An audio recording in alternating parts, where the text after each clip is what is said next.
Today we're talking about haiku, which you're probably familiar with, but we're going to take a look at this traditional Japanese poetry and see what it's all about and then how we write our own. So, this is a form of poetry that is beautiful because it's typically short.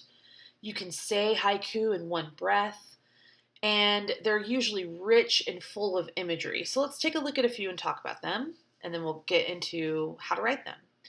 Here's a nice one to open up with. Wrapping dumplings in bamboo leaves, with one finger she tidies her hair. It's just a beautiful image. It's very simple. I can imagine the speaker sitting at the table watching this woman making these dumplings, something that she probably does every day. There's nothing really huge or significant about the moment besides its simplicity. And that can be beautiful too. So she takes one finger and she tidies her hair. And I just see the image of this woman taking a beat to get the hair out of her face because it falls in your face when you're cooking, right? So this is a beautiful opening haiku here. It continues, Moonless Night, a powerful wind embraces the ancient cedars. I love these images here.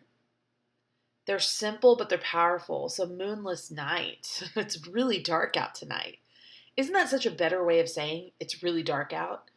To say moonless night. A powerful wind embraces the ancient cedars. That is such a better way of saying it's windy and the trees shook. Right? That's fourth grade level poetry. This is really beautiful, simple, but the language is focused on the images. So I can see that wind embracing those big old trees. Embrace, such a strong word. I see the arms coming around the cedars, and it's powerfully embracing it. Fresh spring! The world is only 9 days old. These fields and mountains. As I record this, it's early March, and I really feel this haiku. That feeling you get when winter is coming to an end and you've just been waiting for those first buds of spring to show, right? So I love that phrase, the world is only 9 days old. The world is new, right? It's just being birthed again. Only 9 days old. That's awesome. And then you look out, these fields and mountains. I can imagine the fields are turning green again, and there's maybe wildflowers growing in the mountains you can see because it's not, hazy out, but fresh spring. This is a gorgeous haiku. I love this one. So haiku, you guys know, are usually three lines. 5, 7, 5 is the syllable count. So 5 syllables in the first line, 7 in the second, 5 in the third. And haiku usually focuses on images from nature. Traditional Japanese haiku does. I mean, obviously you've seen these, with the exception of the wrapping dumplings, but that's a normal part of life. But we have the wind, the cedars, now the spring, fields and mountains.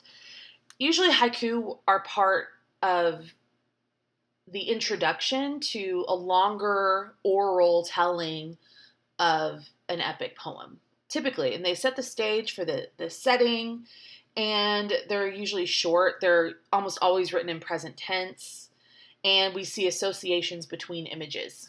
And so haiku have to pack a punch. They're simple, they're direct, but the focus is on the image and what kind of feeling or senses come out of that.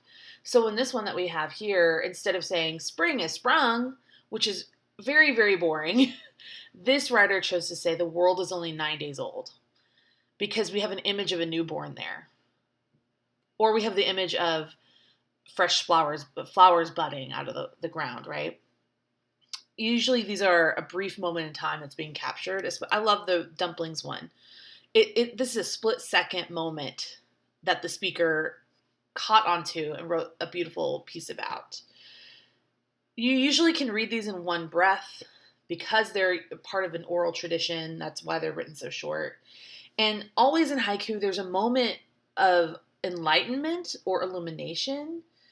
In poetry, and generally in poetry, we call that a shift. There's some sort of shift that happens. Maybe it's to a conclusion or an aha moment.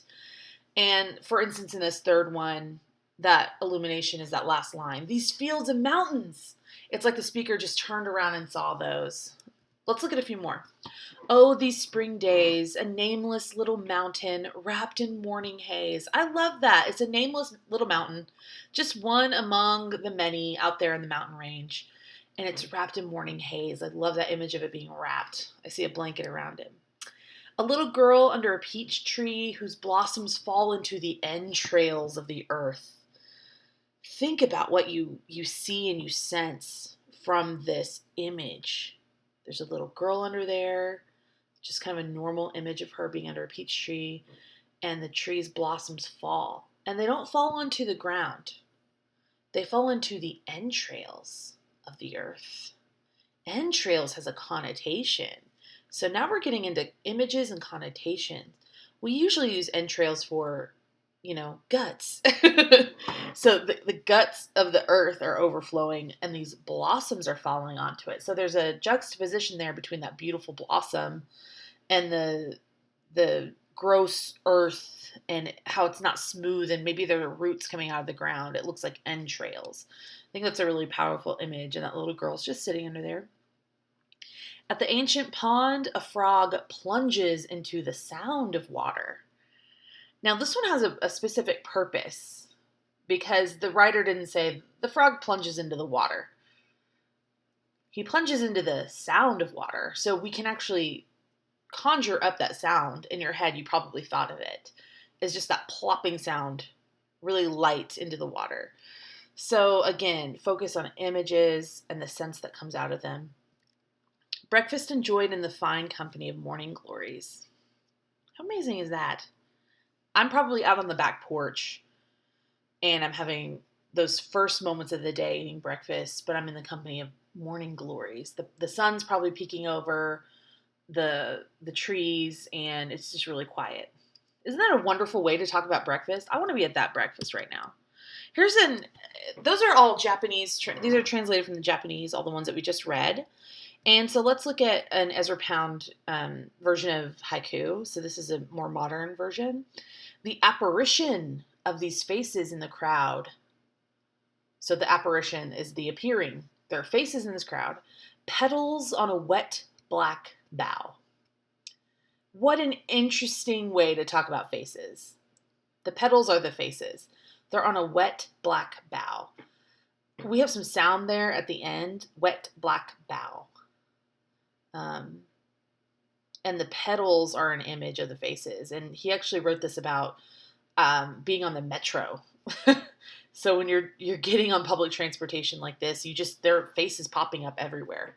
And that's the image that they appear, they apparate into the moment, and they're petals on a wet black bough. So you have the beautiful image of the petals against a black bough, which is just kind of ugly and mundane, like the metro. Here's another example, and I put the syllable count next to these. So I stroke pianos. So the writer had to make a choice here because they only had 5 syllables. So when you're writing haiku, it's okay to take out words like the and a. You don't even have to write in complete sentences or make it grammatically correct because the form, which is 3 lines, 5-7-5, the form is part of the function. It's part of the message. It's actually probably the most important part. It's getting the writer to write in this specific way because then you're forced to make some decisions, right? I stroke pianos, 88 mouths. Each one sings hot colors of joy. So they didn't say, I stroked the piano's keys. Each one made this great sound because it's really boring and there's no images there. I stroke, it's 88 mouths. That's great. So you see that little image of the keyboard with the black and white keys, and each key makes, they sing hot colors of joy. Hot colors of joy, what does that even mean? What song is being played there? Hot colors of joy, something upbeat, probably in a major key. Here's one I wrote. Here's a rough draft, and you can, criticize it and give me some constructive feedback. That's great. I'm going to edit it in a second. But here's one I wrote about my son. A loud scream I hear, Holding his dinosaur close, he makes his demands. So this is about my 2-year-old who's very into dinos and he's very toddlery. So a loud scream right here, there's nothing really great about that line. It just is telling me what is happening. And so a lot of times English teachers use this phrase. I'm sure you're tired of hearing it, but you really do need to show us and not tell us. Because this is just telling me. I heard a loud scream. Very boring to me. Holding his dinosaur close, he makes his demands. So, okay, he's holding a dinosaur, he's demanding something. There's not much in the way of like poetic imagery here. There's no feeling or sense. I don't have to do anything as the reader to experience this. It's just being told to me, and I'm very passive in this sense when I read this. So you have to make some, decisions. I don't necessarily need the letter A there. This is grammatically fine, but you can take out things like A. Instead of maybe holding his dinosaur close, what's a better image?